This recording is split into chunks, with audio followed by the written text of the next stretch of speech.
tropical storm, also known as a tropical cyclone, usually forms over large bodies of warm water and are characterized by a low pressure center with strong winds, storm surges, and thunderstorms that can produce large amounts of rain. If these storms strengthen in the Atlantic, they can turn into a hurricane, and in the Pacific they are known as a typhoon.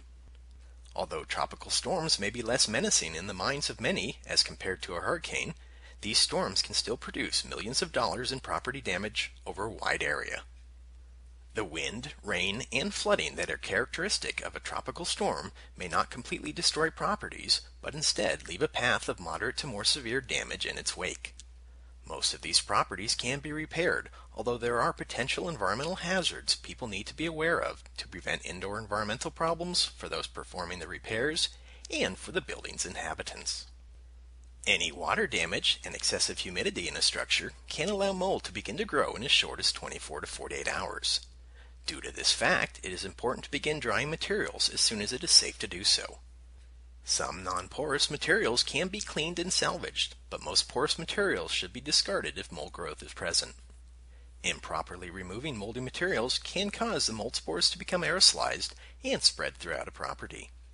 Flooding caused by a tropical storm can bring not only rainwater into a property, but also viruses, bacteria, and chemical contaminants. Floodwaters come in contact with anything they touch, so sewage and potential chemical hazards may infiltrate and soak a home or building. Many materials found in older buildings may contain asbestos. When removing debris or repairing a property, these asbestos fibers can become aerosolized. Inhaling asbestos fibers can cause asbestosis, lung cancer, and mesothelioma. Lead is also a concern because it is a highly toxic metal which produces a range of adverse health effects, particularly in young children. The disturbance or removal of materials containing lead-based paint may result in elevated concentrations of lead dust in the air that could result in lead poisoning. These are just a few things to know about how a tropical storm can impact a property's indoor air quality. To learn more about this or other environmental, health, and safety issues, please visit the websites shown on the screen.